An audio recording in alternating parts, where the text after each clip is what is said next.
Hello students, welcome back to a YouTube channel. आज हम history के एक टॉपिक के बारे में डिस्कस करेंगे और वो जो टॉपिक है वो है हमारा 1857 का रिवोल्ट, यानी 1857 का जो हमारा विद्रोह है। तो जब हम 1857 के विद्रोह के बारे में बात करते हैं तो सबसे पहला हमारा क्वेश्चन यही आता है कि हम जो 1857 है इसके विद्रोह को विद्रोही क्यों बोलते हैं। सबसे पहला क्वेश्चन हमारा यही है, क्यों? क्योंकि समझना एक चीज़, जब गांधी ने विद्रोह किया तो वो कहलाया आंदोलन।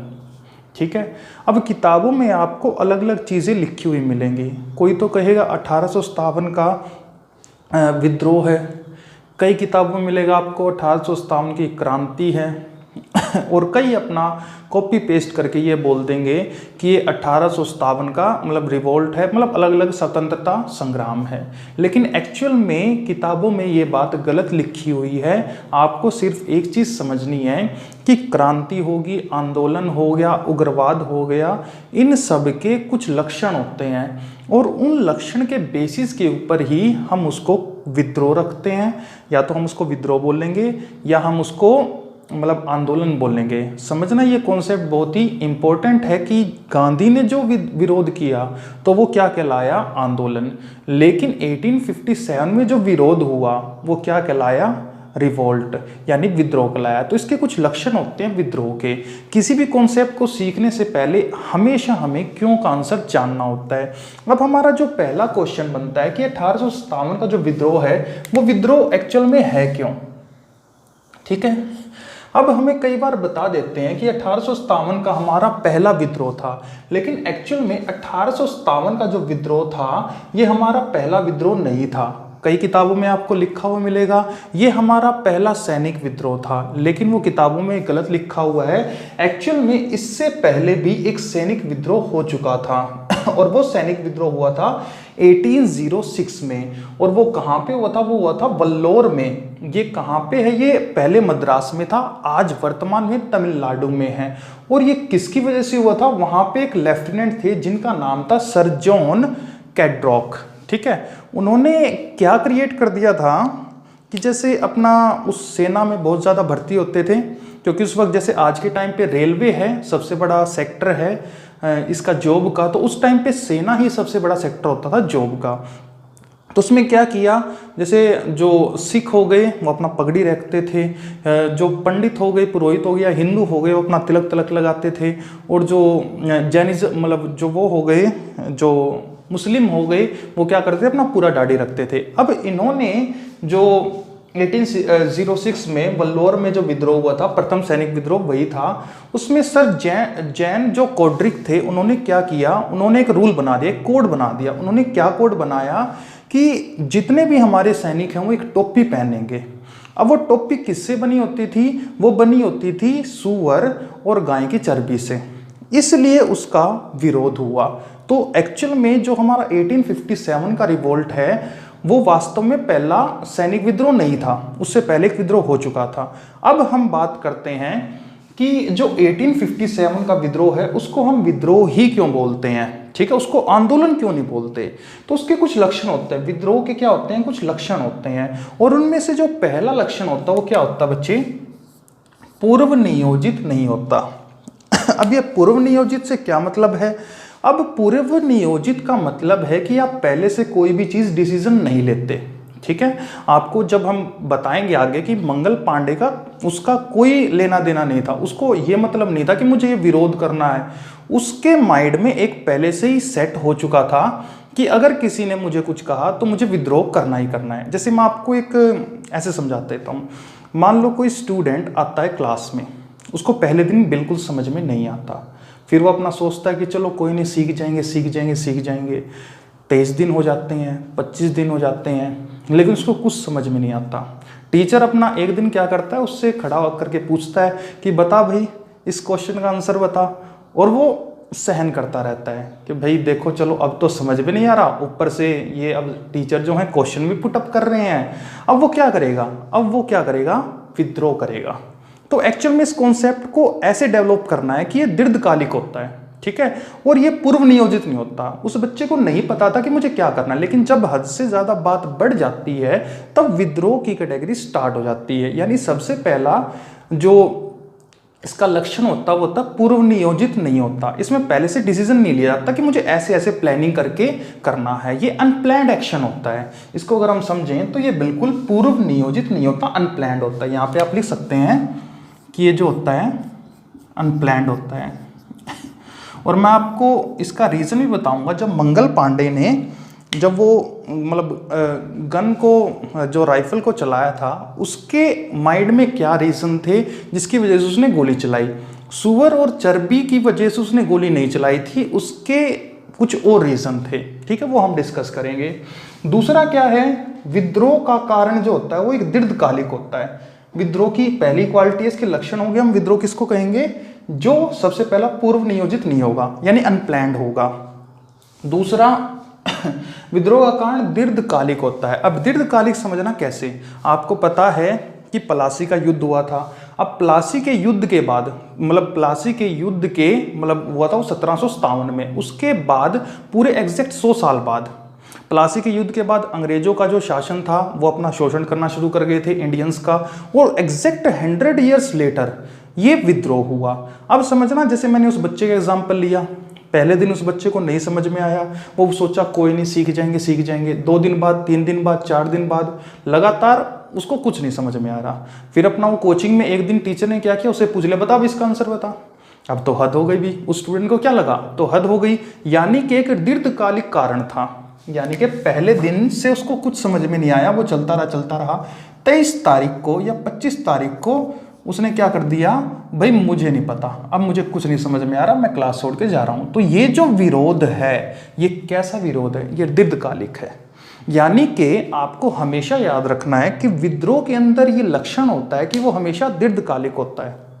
सहन करते रहेंगे और सहन करते करते वो इतना ज़्यादा सब्र की जो सीमा है वो टूट जाती है, तब विद्रोह का निर्माण होता है। ठीक है, विरोध, विद्रोह, आंदोलन या आतंकवाद या उग्रवाद, इनमें एक डेफिनेशन दी हुई है। ठीक है, एक बार क्या हुआ था कि यूपीएससी के मेंस में, ठीक है, वहां पे एक क्वेश्चन में गड़बड़ कर दी गई थी। वहां पे इन शब्दों का, उस टाइम जो यूपीएससी के चेयरमैन थे वो थे गुरुचरण सिंह, ठीक है, और उन्होंने शब्दों में हेरफेर कर दी थी। यानी क्रांति की जगह क्या लिख दिया, विद्रोह लिख दिया, विद्रोह की जगह क्या लिख दिया, आंदोलन लिख दिया। और इसी वजह से उन्होंने गुरुचरण सिंह जी थे, उन्होंने सुप्रीम कोर्ट में उनके सामने लिखित में माफी मांगी थी। यानी कि एक चीज समझना, किताबों में आपको बहुत सी चीजें गलत लिखी हुई हैं, उनको ये भी नहीं पता कि जैसे कॉपी पेस्ट कर देते हैं कि 1857 की क्रांति, लेकिन एक्चुअली में क्रांति नहीं थी। ठीक है, 1857 का आंदोलन, वो आंदोलन नहीं था, वो क्या था, विद्रोह था। रीजन जानना जरूरी है आपका हर एक कॉन्सेप्ट का, धीरे धीरे हम इसको डेवलप करेंगे। अब समझना, विद्रोह का कारण दीर्घकालिक होगा। दीर्घकालिक के मैं आपको कारण भी, रीजन भी बताऊंगा कि कैसे कैसे दीर्घकालिक रीजन हुए थे, उनके धार्मिक सुधार किए गए थे, क्या क्या रीजन थे कि स्वामी जो धर्म सुधारक थे राजा राम मोहन राय, उनका क्या कॉन्सेप्ट था, उनकी वजह से क्या हुआ, डाक विभाग और रेलवे की वजह से कैसे आंदोलन पे असर पड़ा। तो ये दोनों बात होगी, पूर्व नियोजित अनप्लैंड होगा। दूसरा क्या हो, विद्रोह का कारण दीर्घकालिक होगा, लंबे समय तक वो बर्दाश्त करते रहेंगे और उसके बाद फिर अचानक से वो विद्रोह करेंगे। तीसरा क्या, ये परिणाम उन्मुख नहीं होता। अब ये क्या कॉन्सेप्ट है कि मान लो कि कोई बच्चा है, उसे बहुत तंग आ चुका है पढ़ाई से, उसने उसका विरोध कर दिया। अब उसे मतलब नहीं है कि वो पास होगा या फेल होगा, लेकिन उसने विरोध कर दिया, यानी वो रिजल्ट की परवाह नहीं कर रहा है। जितने भी विद्रोह हुए हैं पूरे विश्व में, पूरे वर्ल्ड में जितने भी विद्रोह हुए हैं, वो सभी विद्रोह असफल हुए हैं। क्यों हुए हैं, यानी वो रिजल्ट ओरिएंटेड नहीं होते। ठीक है, वो अपना सीधा होता है कि बस अपना चल रहे हैं। बस अचानक से क्या हुआ, अचानक से वो विरोध बहुत ज़्यादा बढ़ गया, और जिसकी उस जो बर्दाश्त करने की हद बहुत ज़्यादा बढ़ जाती है, तब वो विद्रोह हो जाता है, और उसका कोई भी ये लेके नहीं चलता कि ये इसका एक रिजल्ट आएगा। ठीक है, तो विदाउट रिजल्ट जो होता है वो लक्षण होता है किसका, विद्रोह का। तो तीसरा है, ये परिणाम उन्मुख नहीं होता। ठीक है, अब हमें पता है एक चौथा, एक तत्कालिक कारण जरूर होता है। हम उसको डिस्कस करेंगे बहुत डिटेल में कि ब्राउन ब्रेस जो राइफल थी उसको चेंज क्यों करना पड़ा, इनफील्ड राइफल क्यों यूज की गई। ठीक है, तो एक्चुअल में ये तत्कालिक कारण मतलब एक चिंगारी जरूर लगती है, एक बिना चिंगारी के आप मतलब विद्रोह की शुरुआत नहीं करेंगे, यानी उसको एकदम उकसाना पड़ता है और फिर वो विद्रोह का निर्माण करता है। थोड़ा सा कॉन्सेप्ट को हम डेवलप करते हैं कि जो ब्राउन ब्रेस राइफल थी जो एक्चुअल में लकड़ी की बनी होती थी और इसका कॉन्सेप्ट क्यों मतलब इनको चेंज करना पड़ा, तो ये रीजन था मौसम का। सबसे पहला जो रीजन था कि उन्होंने ब्राउन ब्रेस से इनफील्ड राइफल में चेंज क्यों होना पड़ा, मौसम का रीजन था, वो भी मैं बताऊंगा कैसे। दूसरा, जो ब्राउन ब्रेस राइफल थी ये पुरानी हो चुकी थी और भारतीयों के पास भी ये राइफल आ चुकी थी, यानी कि जिससे अंग्रेज लड़ाई करेंगे उनके पास भी ये ब्राउन ब्रेस राइफल है। ठीक है, तो उन्होंने क्या किया, खुद को अपडेट करने की सोची। अब दूसरा समझना मौसम का क्या रीजन है, मौसम की वजह से उन्होंने इनफील्ड राइफल क्यों चूज करी, तो समझना एक कॉन्सेप्ट। एक्चुअल में क्या था, इंग्लैंड है, इंग्लैंड में अपना वो गन बनती थी और इंग्लैंड का जो मौसम है वो 12 के 12 मास एकदम सेम रहता है। ठीक है, वो तो क्या हो गया, एकदम सेम रह गया। अब प्रॉब्लम यहाँ पे इंडिया में है, इंडिया में तो 3 मौसम है। ठीक है, सर्दी हो गई, ग्रीष्म ऋतु हो गई और अपना बारिश हो गई, इवन एक दिन में 3 टाइप के मौसम बदलते हैं। अब समझना कॉन्सेप्ट, अगर मौसम चेंज होगा तो जो बुलेट है या कारतूस है उस पर क्या पड़ेगा, असर पड़ेगा। इसको मैं समझा देता हूं कैसे, मौसम का कैसे असर पड़ता है। मान लो अगर हम थोड़ा सा इन देशों की तरफ जाएं जहां पे ठंड ज़्यादा है, तो वहां पे हमें कैसे इंसान मिलेंगे, थोड़े से छोटे छोटे। ठीक है, उनकी हाइट बहुत कम हो गई। उसका रीज़न क्या है कि जब भी सर्दी होती है तो बॉडी सिकुड़ती है। ठीक है, और जब भी अगर हम गर्म क्षेत्रों की ओर जाएंगे तो वहाँ पे हमें देखने को मिलेगा, जैसे अगर आप जाएं ये इस तरफ वेस्ट इंडीज़ की तरफ जाएं तो वहाँ पे क्या होगा, वहाँ पे बहुत ही तगड़े तगड़े लोग हैं। उसका रीज़न क्या है, जब कोई चीज़ गर्म होती है तो वो फैलती है। जैसे अगर आप प्रेशर कुकर को भी लगा लो, अगर जैसे प्रेशर कुकर में जब बहुत ज़्यादा गर्मी हो जाती है तो वो क्या करता है, वो सीटी ऊपर आ जाता है, यानी कि वो फैल जाता है। और जैसे ही वो ठंडा होता है तो जो सीटी होती है वो क्या हो जाती है, अचानक से नीचे गिर के ठंडी हो जाती है। कॉन्सेप्ट क्लियर है, यानी कि अगर कोई चीज़ गर्म होगी तो वो फैलेगी और अगर कोई चीज़ ठंडी होगी तो वो सिकुड़ जाएगी। यही काम हम करते हैं, सर्दी में हमारी बॉडी सिकुड़ जाती है और गर्मी में अपना फैल जाती है। ठीक है, अब यही कॉन्सेप्ट काम करता था उस बुलेट पे भी, वहां पे तो 12 मास वही रहती थी। अब यहाँ पे क्या था, मॉइस्चर हो गया उसके अंदर। अब मॉइस्चर हो गया तो बुलेट चलेगी कैसे। ठीक है, समझ रहे हो कॉन्सेप्ट को। अब अगर वो चलेगी ही नहीं गोली तो उसका फायदा क्या होगा। अब इस वजह से, इस रीजन की वजह से भी उन्होंने क्या किया, उसके ऊपर एक कार्क, जिसको हम कवर बोल देते हैं, ठीक है, कार्क बोल दो, कवर बोल दो, उस कवर को उन्होंने लगा दिया। वो कवर की एक अफवाह बनाई गई थी। वो अफवाह क्या थी कि उस कवर के ऊपर सूअर और गाय की चर्बी का मतलब मांस लगा हुआ है। ठीक है, इस कॉन्सेप्ट को भी हम डिस्कस करेंगे, लेकिन एक्चुअल में बाद में जांच कमेटी बैठी थी जिन्होंने उसको नकार दिया था कि ऐसी अफवाह बिल्कुल गलत है। अब वो देखो समझना, एक तो होता है प्रूफ और एक होती है अफवाह। अफवाह पे कोई विश्वास नहीं करता, लेकिन अगर प्रूफ, किसी घटना का प्रूफ मिल जाए तब वो मान लेते हैं कि हाँ भाई इस अफवाह में दम है। तो वो क्या घटना थी वो भी मैं आपको अभी समझा देता हूँ। हुआ क्या, एक बार बग्गी जा रही थी, बग्गी मतलब बैलगाड़ी टाइप से, जैसे जंगल में एक बग्गी होती है वो अपना जाने लग रही थी और उस बग्गी के अंदर क्या रखी हुई थी, कारतूस। ठीक है, बैलगाड़ी टाइप, और उसमें कारतूस रखी हुई थी।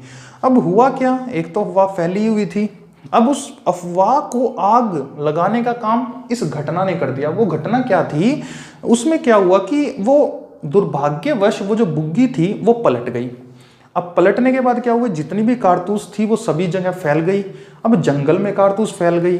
अब क्या हुए, कहीं से जंगली कुत्ते वहां पर आ गए और जंगली कुत्तों ने क्या किया, उन बुलेट को नोचना शुरू कर दिया। अब यहां से एक चीज समझना, जंगली कुत्ते किसको नोचेंगे? वो सिर्फ उसी को नोचेंगे या तो हड्डी होगी या मांस होगा। अब इस यहां से समझना, जो अफवाह थी वो इस घटना की वजह से प्रूफ में तब्दील हो गई कि जरूर ना जरूर इन बुलेट्स में कुछ गड़बड़ है, वरना कुत्ते इन बुलेट्स को क्यों नोचते। कॉन्सेप्ट क्लियर है? होप आपको समझ में आ गया होगा। ठीक है, तो हम आगे डिस्कस करेंगे इस मैटर पे भी। तो हम विद्रोह के लक्षण के बारे में बात कर रहे थे। सबसे पहला तो बच्चे पूर्व नियोजित नहीं होता, अनप्लैंड होता है। दूसरा, विद्रोह का कारण क्या होता है बच्चे? दीर्घकालिक, लॉन्ग टर्म। ठीक है, लॉन्ग टर्म चलेगा। 100 साल लग गए थे प्लासी के युद्ध के बाद, पूरा मतलब जब बर्दाश्त की हद पार हो गई तब वो विद्रोह क्रिएट हुआ, दूसरा लक्षण। तीसरा, रिजल्ट ओरिएंटेड नहीं होता, रिजल्ट का हम बिल्कुल भी परवाह नहीं करते। चौथा, एक चिंगारी की जरूरत होती है। ठीक है, जिस चिंगारी को मंगल पांडे ने शुरू कर दिया था। और इसमें ये तो सिंपल सी बात है, इसमें हिंसा और रक्तपात भी हो सकता है। ये तो सिंपल सी बात है, अगर विद्रोह होगा, ठीक है, तो उसमें रक्तपात होना लाजमी है। ठीक है, देखो समझना एक चीज, झगड़े में, लड़ाई में, विद्रोह में, आंदोलन में, उग्रवाद में, आतंकवाद में, नक्सलियों में फर्क है। कभी भी उग्रवाद और आतंकवाद सेम नहीं हो सकता। इसी प्रकार जिन किताबों में 1857 की जगह क्रांति लिखी हुई है तो वो गलत है। एक्चुअल में सिर्फ क्या है? विद्रोह है। ठीक है, तो होप आपको ये समझ में आ गया होगा। अभी हम आगे बढ़ते हैं। आपको क्या करना है, आप इसका एक स्नैपशॉट लेना, फिर हम आगे बढ़ते हैं। ठीक है,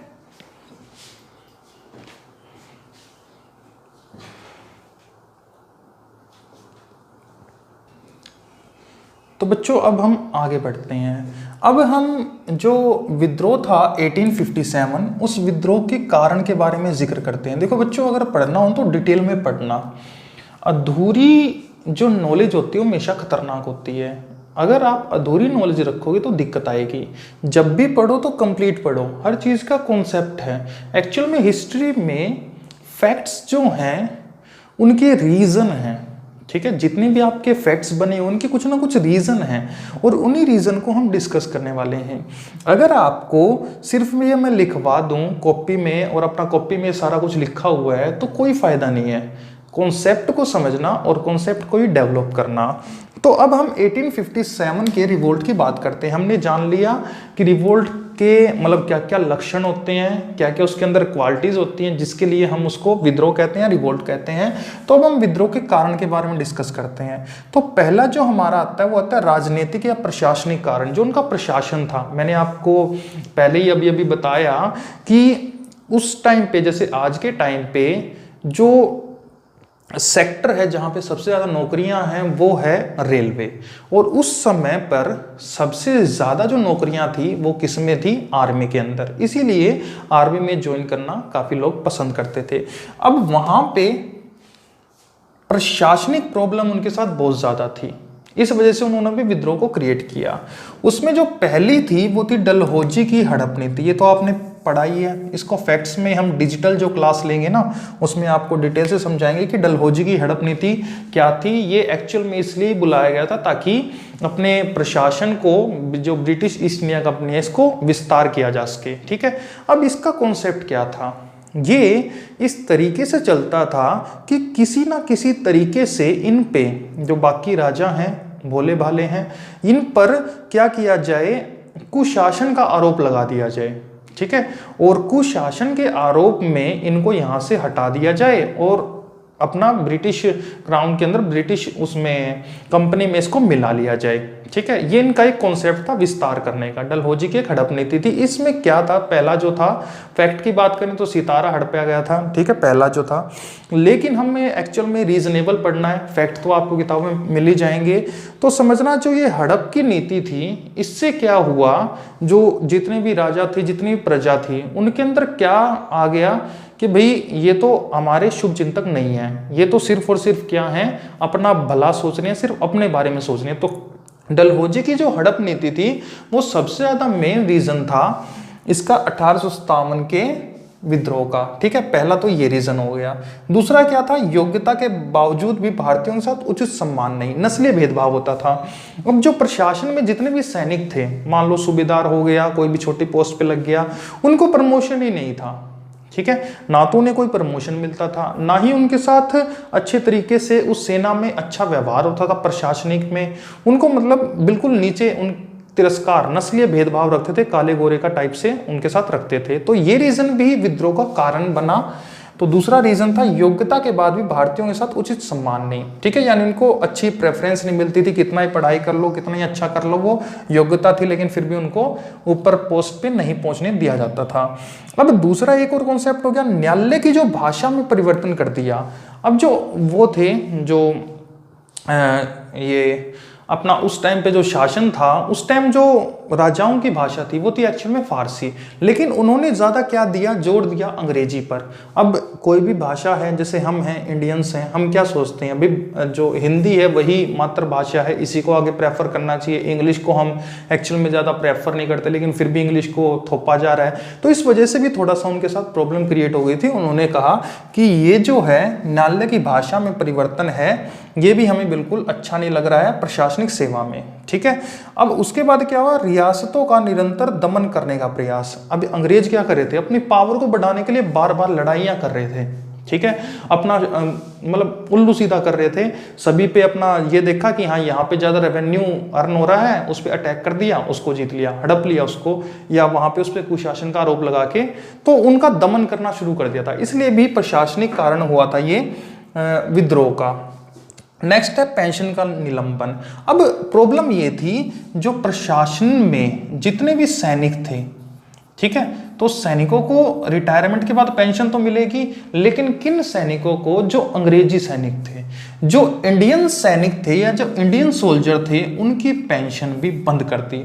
अब वो बोले अभी पेंशन भी नहीं, तो ये भी प्रशासनिक कारण था विद्रोह का। ठीक है, उसके अलावा उपाधियों का अंत, यानी उनकी जो उपाधि थी उनको बिल्कुल ही डाउन कर दिया गया था। जैसे उनको पेंशनों पे रख लिया गया था। बहादुर शाह जफर को सिर्फ पेंशन मिलती थी। ठीक है, उन्होंने, अंग्रेजों ने दिल्ली पर अपना अधिकार, आधिपत्य कर लिया था, और उनको क्या कर लिया था, भी तुम अपना पेंशन लो और अपना आराम से रहो, नाम मात्र के। ठीक है, तो ये कुछ प्रशासनिक और राजनीतिक कारण थे जिसकी वजह से 1857 का रिवोल्ट हुआ। अब ये जो पॉइंट है ये आपको माइंड में हमेशा सेट रखने हैं, क्योंकि यूपीएससी या आरएएस के मेंस में आपको इन पॉइंट्स को जरूर मेंशन करना है अगर वो आपसे पूछे तो। ठीक है, एक बार आप इन पॉइंट्स को लिख सकते हैं, फिर हम आगे बढ़ते हैं। तो चलिए अब हम आर्थिक और सामाजिक और धार्मिक कारणों के बारे में भी डिस्कस कर लेते हैं कि इन क्या क्या ऐसे कारण थे, सामाजिक आर्थिक कारण थे, जिनकी वजह से विद्रोह की शुरुआत करनी पड़ी। तो सबसे पहला जो हमारा आर्थिक कारण है वो तीव्रता से धन का निष्कासन है। एक्चुअली में अंग्रेज क्या करते थे, आपको ये तो पहले से ही पता है कि जो भारत थी वो सोने की चिड़िया कहलाती थी।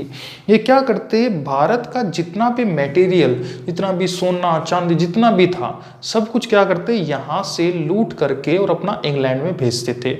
इससे क्या था, भारत की जो स्थिति वो बड़ी कमजोर होनी स्टार्ट हो गई। ठीक है, तो यानी कि जो ये पहला पॉइंट था कि बहुत सारा धन का निष्कासन करने लगे थे वो, और लूटने लगे थे वो, जिसके कारण भी ये 1857 का विद्रोह हुआ। अब सेकंड पॉइंट है रेलवे, डाक और तार का विकास।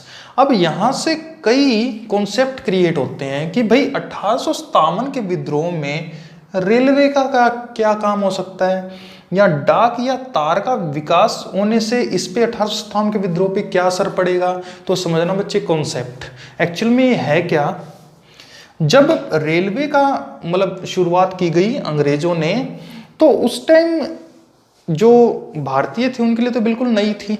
ठीक है, अब देखो विद्रोह में ये कैसे सहायक सिद्ध होगी, इसको मैं कॉन्सेप्ट से डेवलप करता हूं।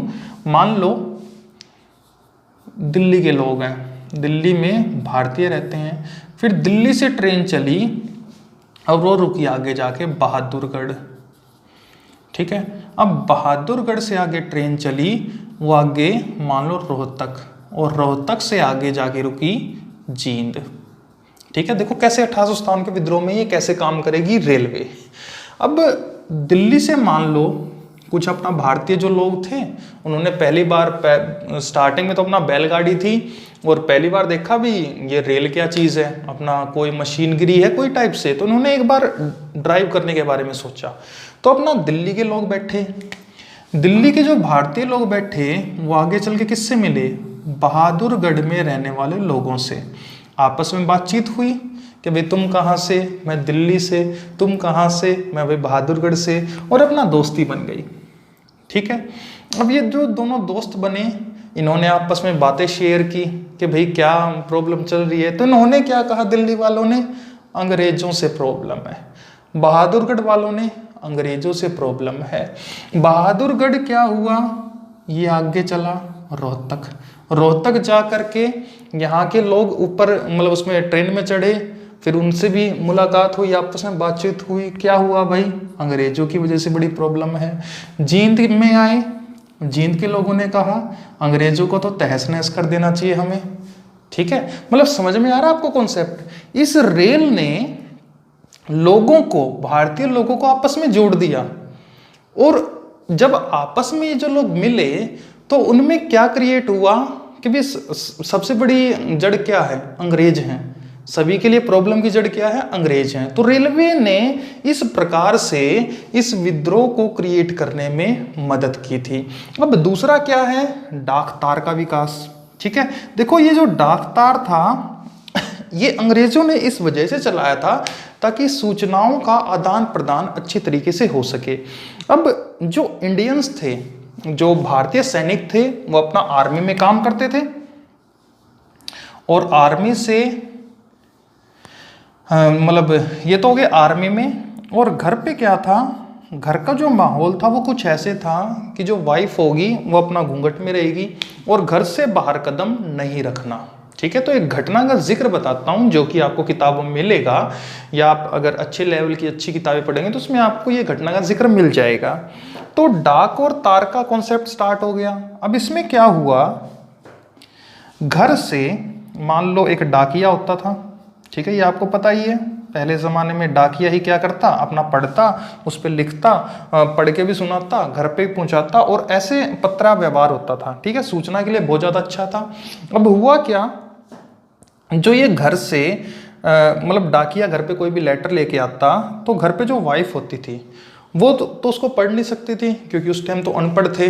अब वो जो डाकिया होता था वही पढ़ता और वही उसको अगर उसी टाइम रिप्लाई देना होता तो उसी टाइम रिप्लाई करके वापस भेज देता था। ठीक है, तो एक बड़ी ही महत्वपूर्ण घटना है जिसकी वजह से ये जो डाक तार है इसके विकास पे विद्रोह का कारण बना। ठीक है, कैसे हुआ क्या कि एक बार एक महिला ने, वो अपना क्या हुआ, जब भी कोई आर्मी के ऑफिसर को, जो आर्मी के उनके सैनिक थे, भारतीय सैनिकों को कोई भी लेटर लिखना होता, ठीक है, तो जो उनकी वाइफ होती थी वो किसके पास जाएगी, डाकिये के पास, और डाकिये के पास जाके कहेगी कि भाई एक लेटर लिखो। और उस घटना में वो क्या लिखवाती है, उस लेटर में लिखवाती है वो कि चले आओ, सिर्फ इतने 2 शब्द। ठीक है, घटना को समझना, उसने लिखवाया कि चले आओ। ठीक है, यानी बुलावा पत्र। अब इसको लिखने के बाद जो डाकिया था उसने कहा भाई चाहे आप 10 शब्द लिखवाओ, ठीक है, चाहे आप 1 शब्द लिखवाओ, पैसा उतना ही लगेगा। तो अगर आपको 10 शब्द लिखवाने तो आप 10 शब्द भी बोल सकते हो। तो जो भारतीय सैनिक थे उनकी वाइफों ने क्या लिखवाया, उन्होंने लिखवाया इस चले आओ को 10 बार लिख दो। ठीक है, यानी चले आओ चले आओ चले आओ चले आओ 10 बार लिखवा दिया और अपना लेटर पहुंच गया कहाँ पे, आर्मी में, भारतीय सैनिकों के पास। अब देखो उस टाइम क्या रीति रिवाज थे कि अगर घर का माहौल कैसा है, जो वाइफ हो घूंघट में रहेगी, घर से बाहर कदम नहीं रख सकती। अब जैसे ही इन्होंने, जो भारतीय सैनिक थे, इन्होंने लेटर पढ़ा कि चले आओ चले आओ चले आओ लिखा हुआ है, तो इनको बड़ा गुस्सा आया। क्यों कि जो हमारे संस्कार हैं वो क्या हैं कि जो वाइफ है वो घर से बाहर नहीं निकल सकती। वो डाकिये के पास गई, उसने लेटर लिखवाया। अब इस पे भारतीय जो सैनिक थे ये विद्रोह कर बैठे कि भाई इस डाक तार ने हमारे संस्कारों को खत्म कर दिया है।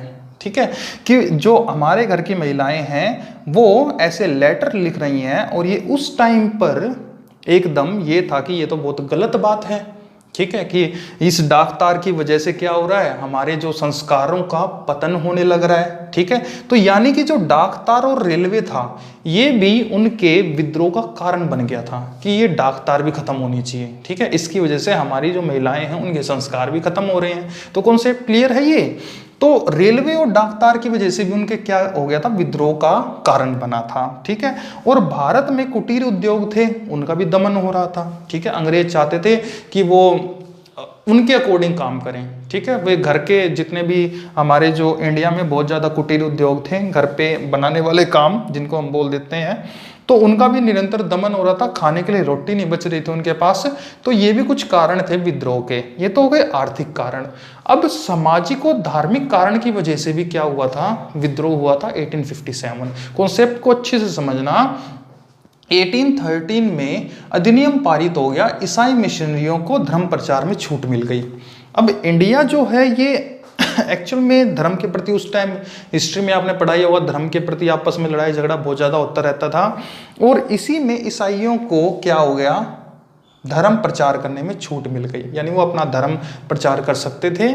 और इस वजह से जो बाकी थे भारतीय थे उनमें थोड़ी सी प्रॉब्लम क्रिएट हो गई। वो बोले भाई हम आपके धर्म को नहीं अपनाएंगे, इस टाइप से, यानी थोड़ा सा विभेद हो गया धर्म के बीच में कि ईसाई धर्म को सर्वोपरि रखना, बाकी धर्मों को डाउन रखना। इस वजह से भी थोड़ी सी प्रॉब्लम क्रिएट हो गई थी, ठीक है।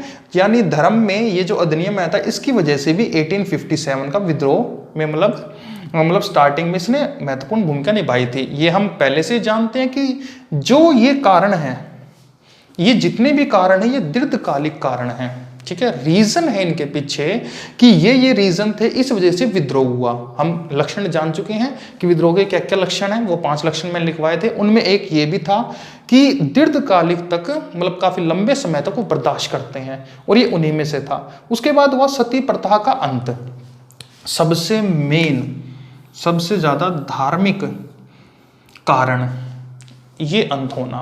एक्चुअल में इस कॉन्सेप्ट को आपको किताबों में क्या मिलेगा, किताबों में मिलेगा कि राजा राम मोहन राय ने कहा अंग्रेजों को कि भाई सती प्रथा को अंत कर दो, और अंग्रेजों ने क्या किया, इस सती प्रथा को अंत कर दिया। अब यहाँ से क्वेश्चन उठता है कि राजा वो राम मोहन राय जो थे वो तो अपना कहते रहते थे, बहुत सारी बातें कहते रहते, ये भी अंत कर दो, वो भी अंत कर दो, ये भी कर दो, वो भी कर दो, लेकिन अंग्रेजों ने सिर्फ इसका ही अंत क्यों किया, क्वेश्चन ये बनता है। अब मैं आपको बताता हूं, कोई भी काम अंग्रेज सिर्फ इस वजह से नहीं कर रहा था जिससे कि भारतीय समाज में सुधार हो, वो सिर्फ इस वजह से सुधार करना चाह रहा था जिससे कि उनका अपना फायदा हो, ठीक है। समझना कॉन्सेप्ट को। सती प्रथा का अंत कैसे हुआ था इसका मैं रीजन बता रहा हूं आपको, कि उन्हें कोई मतलब नहीं था चाहे जो इंडियंस हैं वो जिए या मरे। कॉन्सेप्ट क्या था कि इस वजह से अंग्रेजों का तो कोई नुकसान नहीं हो रहा, इस वजह से इसमें क्या हो रहा था उसका रीजन मैं आपको भी बताने वाला हूं। तो एक्चुअल में क्या कॉन्सेप्ट था, जो अपना राजा राम मोहन राय थे उन्होंने क्या किया कि भाई ऐसा नहीं होना चाहिए। एक्चुअल में ये क्या था, इसको मैं थोड़ा सा समझा देता हूं आपको डिटेल में।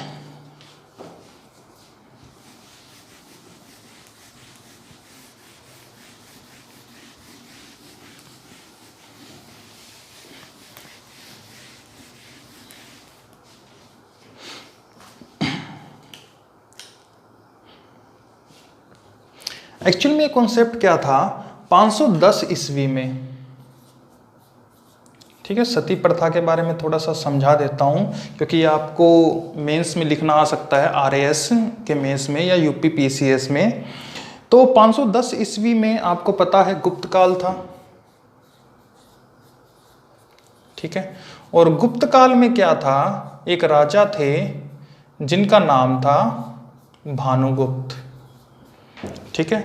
एक राजा थे जिनका नाम था भानुगुप्त, और इनके एक सेनापति थे जिनका नाम था लोपराज। सेनापति का नाम था लोपराज, ठीक है।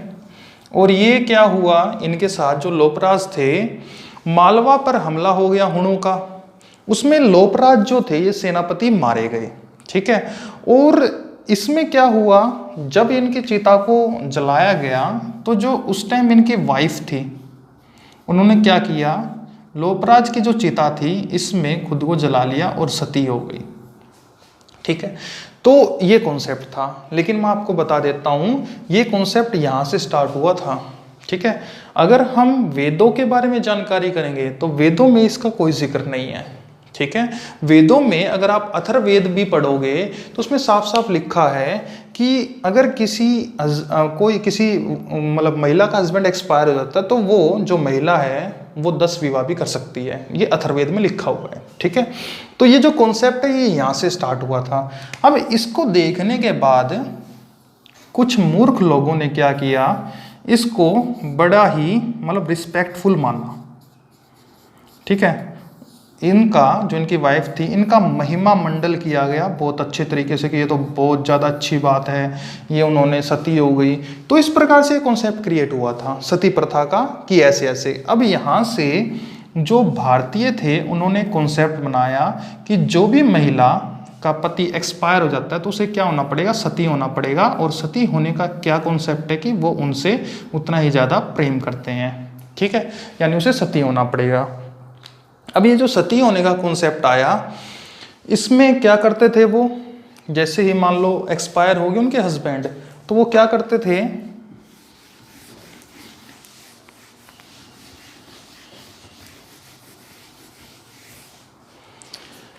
सबसे पहले तो उसको जो उनकी वाइफ होती थी उसको एकदम रेडी कर लेते थे, यानी कि एकदम दुल्हन बना लेते थे।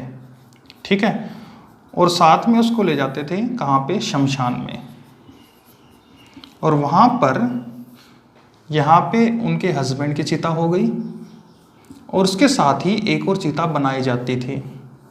ठीक है, अब ये करते क्या थे, जैसे ही उनके हस्बैंड को जलाया जा रहा है तो उनको भी यहाँ पे बांध दिया जाता था। ठीक है, यहाँ पे उस महिला को बांध दिया और फिर चारों तरफ, उसके चारों तरफ कौन आ जाते थे, म्यूजिकल बजाने वाले। ठीक है, अब वो क्या करते थे, म्यूजिक बजाने वाले वो ढोल नगाड़े टाइप से बजाते थे। बड़ा ही खतरनाक कॉन्सेप्ट था ये इनका। अब जब उनको जलाया जाएगा तो वो चीख पुकार होगी। अब जब चीख पुकार होगी तो वो चीख पुकार ना सुनाई दे तो इसके इर्द गिर्द जितने भी वो बजाने वाले होते थे, वो ढोलक बजाने वाले टाइप, वो क्या करते थे, और ज़्यादा तेज बजाते जिससे कि जो वो चीख पुकार है वो सुनाई ना दे। ठीक है, अब दूसरा, इसके ऊपर कुछ ऐसा तरल पदार्थ डाला जाता था जिससे कि आग भड़क जाए, और भी ज़्यादा आग भड़क जाए, जिससे कि धुआं निकले और पता ना चले। ठीक है, तो इस प्रकार से ये एक बहुत ही क्रूरतापूर्वक ये एक मतलब रीति रिवाज था। अब इस रीति रिवाज को खत्म करने के लिए सबसे आगे आए राजा राम मोहन राय। ठीक है, इन्होंने देखा भाई ये तो गड़बड़ है, ठीक है, इसको तो सुधार करना चाहिए। ये अपना एक धर्म सुधारक थे। ठीक है, अब इन्होंने अंग्रेजों से कहा कि भाई ये खत्म करो, ये खत्म होना चाहिए। अब अंग्रेजों को क्या मतलब था इन चीजों से, लेकिन एक घटना की वजह से, एक घटना घटित हुई, उस वजह से अंग्रेजों को लगा कि इसका अंत करना चाहिए। ठीक है, वो घटना क्या थी वो मैं अभी आपको बताता हूं। उस घटना में क्या हुआ कि एक बार जो एक लेफ्टिनेंट थे और उनकी वाइफ अपने उसमें बैठे थे जहाँ पे वो रेजिडेंस रहते हैं, तो उस वक्त सामने से एक डेड बॉडी मतलब जाने लग रही थी। ठीक है, और उसके पीछे उसकी वाइफ दुल्हन के रूप में जाने लग रही थी, उसके पीछे म्यूजिकल इंस्ट्रूमेंट्स और उसके बाद ढोल नगाड़े वाले सभी जा रहे। तो लेफ्टिनेंट ने मतलब वहाँ पे देख रहे थे और उसके साथ उसकी वाइफ भी बैठी थी। तो वाइफ ने पूछा कि ये सब क्या ड्रामा है। तो लेफ्टिनेंट ने सोचा कि यही सही मौका है कि इसको सभी चीज़ें बताई जाएं कि कॉन्सेप्ट क्या है। इंडिया में पतिव्रता स्त्री क्या होती है कि वो सती हो जाती है। ठीक है, अब यूरोप में तो ऐसा कल्चर नहीं था। यूरोप में तो क्या था, अगर छोटी सी भी घटना होती है तो वहाँ पे क्या कर लेते हैं, वो तलाक कर लेते हैं। ठीक है, तो जो लेफ्टिनेंट थे उन्होंने सोचा कि अगर मैं इनको, अपनी वाइफ को ये सारी बातें बताऊंगा तो इससे पता चलेगा कि देखो कि जो वाइफ होती है उसको इस तरीके से भारतीय संस्कृति में इस तरीके से रखा जाता है, जिससे कि उसे अच्छा पता चले। अब उसने वो पूरी डिटेल में बताई कि ऐसे ऐसे है, अब इसके हस्बैंड एक्सपायर हो गए हैं तो इसको अपना जिंदा चिता पे जला दिया जाएगा, और इस कॉन्सेप्ट को सती प्रथा बोलते हैं। ये पहले तो उसने, उनकी वाइफ ने पूरा सुना, लेफ्टिनेंट की वाइफ ने, जो कंपनी के अधिकारी थे। उसके बाद सुनने के बाद उन्होंने कहा, उनकी वाइफ ने कहा कि तुम ऐसा करो, इस कंपनी की नौकरी को छोड़ दो और वापस लंदन चलो। अब ये उसने क्यों कहा? उन्होंने कहा कि बाय द वे अगर तुम एक्सपायर हो गए, मान लो लेफ्टिनेंट मर गया, अब ये जितने बॉडीगार्ड हैं ये सभी तो भारतीय हैं, ये मुझे भी लपेट देंगे, ठीक है। तो अब ये प्रॉब्लम क्रिएट हो गई, और इस वजह से जो लंदन का डाक विभाग था वहाँ पर जो ब्रिटिश ईस्ट इंडिया कंपनी की जितनी भी महिलाएं थी उनके लेटर से वो डाक विभाग पूरा भर गया कि भाई इस रूल को रिमूव किया जाए, ठीक है। इस रूल की वजह से सभी जो इंडियन में जो अंग्रेजी महिलाएं हैं, ठीक है, फॉरेन की महिलाएं, वो सभी डरी हुई हैं कि मान लो उनका हस्बैंड एक्सपायर हो जाए तो क्या प्रॉब्लम क्रिएट होगी, उनको भी वहीं पे लपेट लिया जाएगा। तो ये प्रॉब्लम स्टार्ट हो गई, ठीक है। तो इस तरीके से उन्होंने सोचा कि अगर इस प्रथा को हम अंत नहीं करेंगे तो बड़ी प्रॉब्लम हो जाएगी। इसके अलावा जैसे और भी बहुत सारी घटना घटित हुई कि क्या हुआ कि एक बार क्या हो रहा था कि एक आदमी अपना गले में माला टांग के जा रहा था, तो अंग्रेज ने पूछा कि भाई ये कैसे जाने लग रहा है, तो उसने कहा भाई ये तो नरबली है, ठीक है। तो इस टाइप से वो डर गए कि भाई इस तरीके से तो हमारा काम चलेगा नहीं, तो इस वजह से उन्हें सती प्रथा का अंत करना पड़ा, ठीक है। तो इसका रीजन है अंग्रेजों ने सिर्फ अपने स्वार्थ के लिए सारी चीजों को चेंज किया। अब स्वामी विवेकानंद जी क्या थे ना, वो जो राजा राम मोहन राय थे, ये क्या थे? धर्म सुधारक थे। ये अपना जब भी शमशान घाट में वो इसमें सती करने के लिए लेके जाते, ये वहां पहुंच जाते। अब ये वहां पहुंच जाते तो एक बार क्या हुआ कि जो वहां पे जो ये जो उनको सती करने प्रथा के वाले जो लोग थे, वे उनको बहुत तंग कर दिया इसने, राजा राम मोहन राय ने। उन्होंने सोचा कि भाई ये मान नहीं रहा है, एक तो बड़ी मुश्किल से हम इनकी वाइफ को लेके आए हैं सती करने के लिए, ऊपर से बीच में ऐसे बोल राजा राम मोहन राय ये बोल रहा है कि भाई इसको सती नहीं होने देंगे। अब इन्होंने क्या किया कि भाई अपना ये तो हस्बैंड की है, इसको पहले छोड़ो, दुल्हन को पहले छोड़ो, इसे राजा राम मोहन राय को इस चिता पे लिटाओ। ये बीच में बड़ा ही गड़बड़ कर रहा है। अब वहां से राजा राम मोहन राय क्या हुए, अपना निकल लिए, ठीक है। अब जब ये सती प्रथा का अंग्रेजों ने अंत किया, ठीक है, इस सती प्रथा का जब अंग्रेजों ने अंत किया तो नाम किसका आ गया? राजा राम मोहन राय ने, धर्म सुधारक थे, इनके कहने पर सती प्रथा का अंत हुआ। लेकिन ये कॉन्सेप्ट को समझना कि राजा राम मोहन राय ने तो बहुत सारी बातें कही थी अंग्रेजों को कि ये भी खत्म होना चाहिए, ये भी खत्म होना चाहिए, लेकिन अंग्रेजों ने सिर्फ वही चीज खत्म की जो उनके प्रशासनिक में, जो उनके कामों में अड़चन आ रही थी या जिनमें उनका निजी स्वार्थ था। तो इस सती प्रथा के अंत का एक निजी स्वार्थ था, क्योंकि अंग्रेजी जो महिलाएं थी उनको प्रॉब्लम क्रिएट हो गई थी, ठीक है, उन्हें डर बन गया था कि कहीं ये हमें भी लपेट ना लें। तो इस चक्कर में सती प्रथा का अंत हुआ था। अब देखो कॉन्सेप्ट क्या है। अब ये जो भारतीय हैं, इंडियंस हैं, इनके साथ एक प्रॉब्लम है, ये धर्म के प्रति काफी मतलब इमोशनल है, ठीक है। अब धर्म के प्रति अगर इमोशनल होंगे और इनमें कोई गड़बड़ करेगा, तो इन्होंने तो अंग्रेजों ने गड़बड़ कर दी, तो ये सबसे बड़ा धार्मिक रीजन बना था किस चीज का? विद्रोह का, ठीक है। कॉन्सेप्ट समझ में आ रहा है। इसके अलावा सैनिक विद्रोह भी हुआ था, उसको भी हम डिस्कस करेंगे। सैनिक विद्रोह कैसे था, जो मंगल पांडे थे, अभी एक बार आप इसको लिख लो, फिर हम आगे बढ़ते हैं, ठीक है।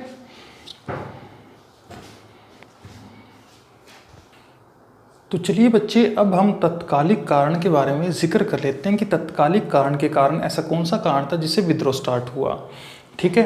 अब वो तत्कालिक कारण क्या था, मैंने आपको रीज़न बता दिया है कि पहले टाइम पे क्या था, उनके पास जो सैनिकों के पास थी वो ब्राउन बेस थी। थोड़ा सा फिर से रिवाइज मैं आपको करवा देता हूँ।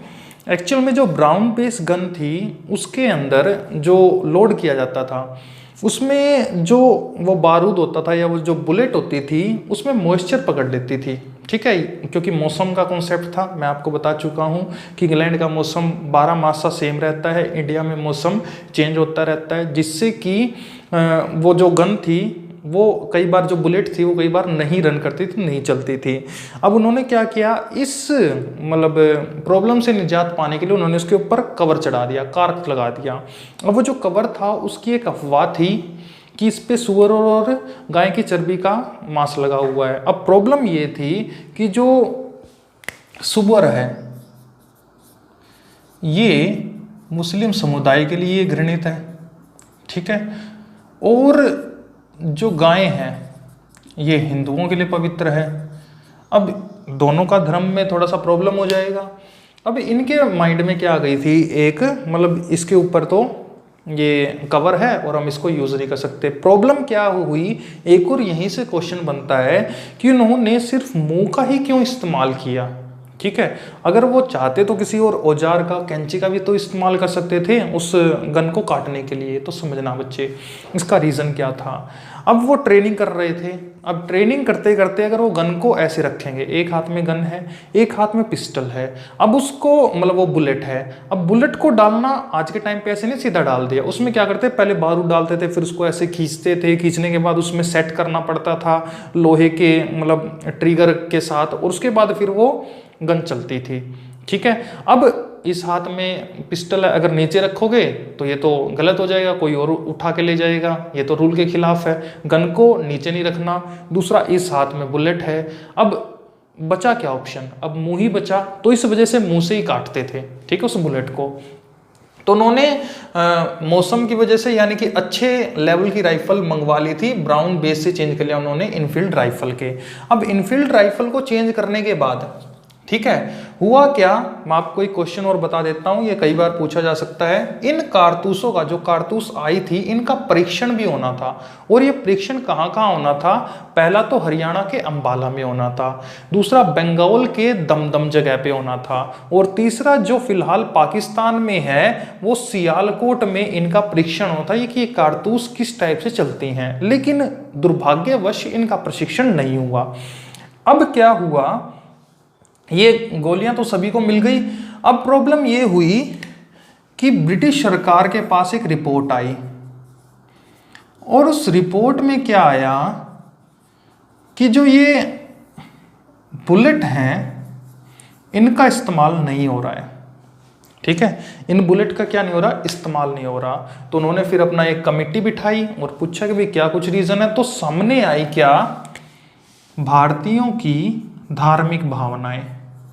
ठीक है, भारतीयों की जो धार्मिक भावनाएं हैं वो सामने आ गई कि भारतीयों को ऐसा लगता है कि इनके ऊपर सूअर और गाय की चर्बी लगी हुई है। ठीक है, अब ये बात ब्रिटिश सरकार को मतलब नागवारा गुजरी। उन्होंने सोचा भाई ये तो वैसे ड्रामे कर रहे हैं, ऐसे करो इनसे चलवाओ ये गन। अब समझना एक चीज, ये जो स्टार्टिंग होती है तत्कालिक कारण बनता है मंगल पांडे। ठीक है, समझना कैसे। अब मंगल पांडे उस टाइम बहुत लंबी लंबी मूंछ रखते थे, बलिया के ब्राह्मण परिवार से थे।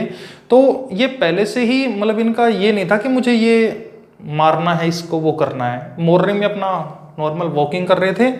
और ह्यूसन और बागी ये एडुडेंट कहलाते हैं, आर्मी की जो टर्म है एडुडेंट, उनको प्रशिक्षक बोलते हैं, दोनों प्रशिक्षक थे। इन्होंने सभी को बुलाया, ठीक है, बैरकपुर छावनी में अपना इनको कलकत्ता में बुलाया और कहा भाई सभी खड़े हो जाओ। और वहाँ पे अपना मंगल पांडे भी खड़े थे, 34वीं नेटिव इन्फेंट्री के ये सैनिक थे, और इनको बुलाया गया और बोले भाई गोली चला। अब इनके माइंड में एक पहले से कॉन्सेप्ट था, उन्होंने जो मंगल पांडे है उन्होंने गोली ह्यूसन को और बाग को इस वजह से नहीं मारी कि उन्होंने ये मुंह से काटने के लिए बोला था। इसके पीछे एक दूसरा रीजन था। वो रीजन क्या था कि वहां पे एक कॉन्सेप्ट चलता था गांव में, वो क्या कि अगर कोई भी इंसान या कोई भी भारतीय समुद्री यात्रा करके आता है, ये उनके एक प्रथा में लगा लो, कैसे भी लगा लो, कि अगर कोई भी इंसान समुद्री यात्रा करके आता है तो उसे अशुद्ध माना जाएगा, उसके साथ खाना नहीं खाया जाएगा, उसके साथ मतलब ये एक उनके अंदर प्रथा टाइप लगा लो, एक कॉन्सेप्ट था इनका। अब ये बात मंगल पांडे को पहले से चुभ रही थी। मैंने कहा ना विद्रोह दीर्घकालिक होता है, और वो जो अंग्रेज थे जानबूझ के भारतीयों सैनिकों को समुद्री यात्राओं पर भेजते थे। अब वो मरता बचाता हुआ लौट तो आते थे, समुद्री यात्राओं से। अब समुद्री यात्राओं से वो लौट तो आते थे लेकिन वो अशुद्ध माने जाते थे। अब गांव में जाएंगे, गांव में जो जितने भी बूढ़े ठेरे हैं वो क्या कहेंगे, भाई ये तो अशुद्ध हो चुका है, इसके साथ खाना नहीं खाना। तो वो ऑटोमेटिक उनके अंदर ये दुर्भावना आ गई थी, अंग्रेजों ने हमारा नुकसान कर दिया है। और यही कॉन्सेप्ट आया था मंगल पांडे के साथ। अब पहले तो उसके अंदर ये हुआ था कि अंग्रेजों ने हमारा बहुत बड़ा प्रॉब्लम क्रिएट कर रखी है। अब दूसरा फिर इन्होंने क्या कहा, ये जो ह्यूसन और बाग थे, ये दो प्रशिक्षक थे, इन्होंने कहा भी गोली चलाओ, ठीक है, इसको काट के। वो पहले से भरा भराया बैठा हुआ था, ठीक है, जो मंगल पांडे थे, इसने कोई मतलब नहीं था, मतलब ये रिजल्ट ओरिएंटेड नहीं था, इसने नहीं सोचा था, इसने सिर्फ और सिर्फ विरोध किया था। विद्रोह और विरोध में फर्क है। इसने सिर्फ विरोध किया कि मेरे से नहीं चलाया जाएगा, लेकिन उन्होंने जोर जबरदस्ती की कि भाई चला भाई, फायर फायर फायर। अब मंगल पांडे क्या बोले, अब क्या फायर, ठीक है। अब जो थे ह्यूसन और बाग, ये चाहते थे हवा में फायर करे। अब इसने गुस्से में आके इसने क्या किया, अपना छोड़ो हो रहा फायर, और इसने सीधा इन दोनों को गोली मार दी, ह्यूसन और बाग को। कब, 29 मार्च 1857 को। और मंगल पांडे को रिजल्ट ओरिएंट नहीं था कि इसने अपना काम कर दिया। और मारने के बाद आनन फानन में इसको क्या किया, 8 अप्रैल 1857 को फांसी भी दे दी गई। तो यहां तक तो आपको समझ में आ गया होगा। अब इसका विस्तार कैसे होता है, इस विरोध का विस्तार देखो, विरोध विद्रोह में कैसे कन्वर्ट हुआ उसको हम समझेंगे अभी थोड़ी देर में। तो एक बार इसको लिख लीजिए, फिर हम आगे बढ़ते हैं।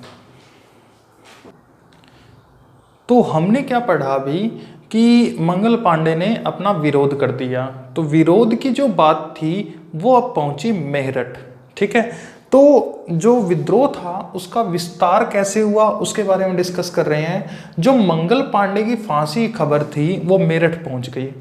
अब मेरठ में भी इस बात का बड़ा ही विरोध हुआ, वो क्षुब्ध हो गए, वो भी बड़े ही गुस्से में हो गए, भाई ये क्या कर रहे हैं।